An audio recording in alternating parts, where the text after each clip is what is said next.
श्री वल्लभाधीश की जय, श्री गोसाई जी परम दयाल की जय। વલ્ભાખ્યાનમાં ગોપાલદાસજી ગાન કરે છે, ચરણ ચાખડી વંદે રાણો રાણ, સરસ કીધાજે હોતા પ્રેત પાષાણ। કેવું છે શ્રી ગુસાઈજીનું સ્વરૂપ કે આપના ચરણની પાદુકાને રાજા મહારાજા પણ વંદન કરે છે અને જે પ્રેત સુધી અવસ્થાને પ્રાપ્ત થયા છે તેને કેવલ તેમાંથી મુક્ત નથી કરતા, પણ સરસ કીધા જે હુતા પ્રેત પાષાણ। તો આવા કઠોર હૃદયના કોઈ છે અથવા તો કોઈ પ્રેત બન્યા છે તેને પણ આપ સરસ કરે તેવું આપનું સ્વરૂપ છે। અને અનુસંધાનમાં વાર્તાજી નંબર 61। શ્રી ગુસાઈજીના સેવક પટેલના બેટા અને પટવારીની બેટી ગોધરાના વાસી તેમની વાર્તાનો ભાવ। બંનેને પરસ્પર બહુ જ પ્રીતિ હતી। બાલ્ય અવસ્થાથી તેઓ સાથે પડતા હતા, ઘણો સ્નેહ હતો। કેટલાક દિવસ પછી પટવારીની બેટીનો બ્યાહ થયો। તે બડી થઈ અને તેને સસુરાલ તેડાવી માતા પિતા વિદા કરે છે। હવે જ્યારે તે જઈ રહી છે, પટેલના બેટા પણ તે સમયે ત્યાં આવ્યો છે। તે ગાડીમાં બેસીને ચાલી ત્યારે પટેલનો બેટા એક વૃક્ષ પર ચડીને તેને દૂર સુધી જોવા લાગ્યો। જ્યાં સુધી ગાડીની ધૂર દેખાય ત્યાં સુધી તો તેણે જોયું અને હવે આગળ કંઈ ન દેખાયું ત્યારે તે નિરાશ થઈ ગયો અને મનમાં દુઃખ લાવીને રોયો। મૂર્છા ખાઈને વૃક્ષ પરથી પડ્યો અને તેના પ્રાણ નીકળી ગયા। તેના દેહ સંબંધી આવ્યા, તે જ વૃક્ષ નીચે તેનો સંસ્કાર કર્યો અને ત્યાં એક ચોતરો કર્યો। કેટલાક સમય પછી તે પટવારીની બેટી પાછી ફરી। માતા પિતાના ઘરે જવા માટે મુહૂર્ત સારું ન હતું, તેથી તે ગામની બહાર થોડો સમય માટે રહી। ત્યાં તેણે આ ચોતરા જોયો।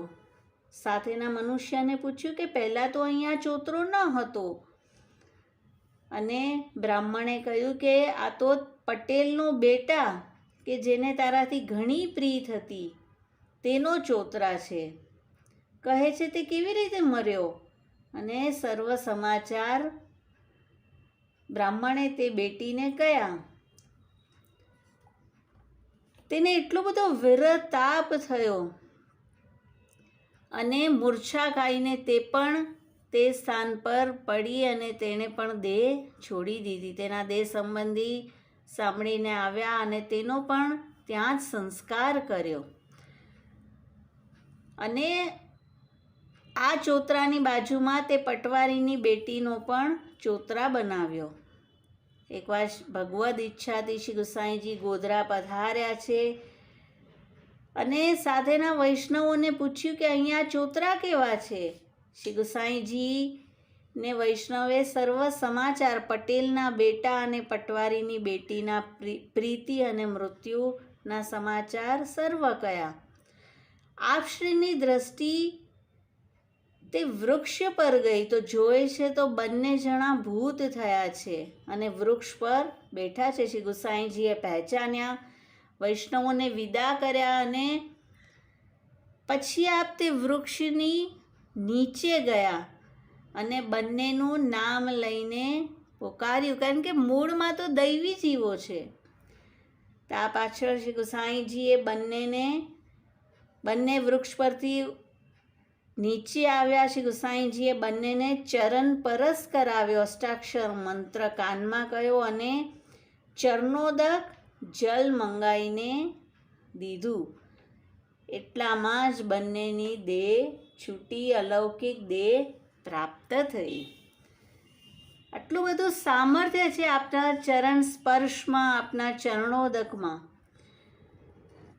ત્યાં શ્રી ઠાકોરજીની 4 દૂતી ત્યાં આવી શ્રી ગુસાઈજીને દંડવત કર્યા। શ્રી ગુસાઈજીએ આજ્ઞા કરી, તમે આ બંનેને નિકુંજ દેશ અને તુલસી કુંજમાં લઈ જાઓ, શ્રી ઠાકોરજીની લીલા પ્રવેશ કરાવો। નામ આપીને હજી આગળનું બીજું બધું કરાવવાની વાત તો પછી રહી, પણ સીધી લીલા પ્રાપ્તિ આ જીવોને કરાવી દીધી છે. અને દૂતીએ આ બંનેને ભગવદ લીલામાં પહોંચાડ્યા. વૈષ્ણવોએ વિનંતી કરી, મહારાજ પૂર્વજન્મમાં આ કોણ હતા અને આવી પ્રીતિ હતી શું? કઈ રીતે આપ કૃપા કરી અમને સર્વ વૃત્તાંત કહો. અને શ્રી ગુસાઈજી કહે છે, બંને નિર્જધામમાં શ્રી ચંદ્રાવલીજીની સખી છે. કામકલા અને રતિ તેમનું નામ છે. બંનેને સમપ્રીતિ સદા છે. લીલા સંબંધમાં મિત્ર ભાવથી બિછડ્યા હતા અને પૂર્વજન્મમાં બ્રાહ્મણ સ્ત્રી પુરુષ થયા. ભગવત સેવા કરતા 4 પ્રહર દિન વિતાવતા અને રાત્રિના ભગવદ વાર્તા કીર્તન કરતા. કચ્છુ લૌકિક વ્યવહાર જન્મ પર્યંત જાણ્યો નહીં. અને જ્યારે પુરુષનો અંત સમય આવ્યો ત્યારે સ્ત્રી રોવા લાગી કે તમારા પછી હું કઈ રીતે નિર્વાહ કરીશ. પુરુષે કહ્યું, તું પણ અન્ન ત્યાગ કરીને પ્રાણ ત્યાગ કરજે. પાછે પુરુષની દેહ છૂટી. સ્ત્રીએ સેવા બીજા બ્રાહ્મણના ઘરે પધરાવી અને અન્ન ત્યાગ કરી કેટલાક દિવસમાં દેહ છોડી. તેથી બંનેની આવી ગતિ થઈ. ભગવદ ભાવનો અભાવ કર્યો, તેથી આવું થયું. હવે કશું બાધક નથી, લીલામાં પહોંચ્યા છે. તો ભગવત સેવા આવો સર્વોપરી પદાર્થ છે કે લૌકિક પ્રીતિ કરીને પણ જો કોઈ સેવા છોડે તો તેની આવી ગતિ થાય છે. તો ચાહે તેઓ શ્રી ઠાકોરજીથી દૂર થઈ ગયા હતા, પણ શ્રી ગુસાઈજીએ ત્યાં પધારીને ફરીથી તેમનો અંગીકાર કર્યો અને તેમને ભગવદ લીલા પ્રાપ્તિ કરાવી છે. શ્રી ગુસાઈજી પરમ દયાલ કી જય. શ્રી વલ્લભાધીશ કી જય.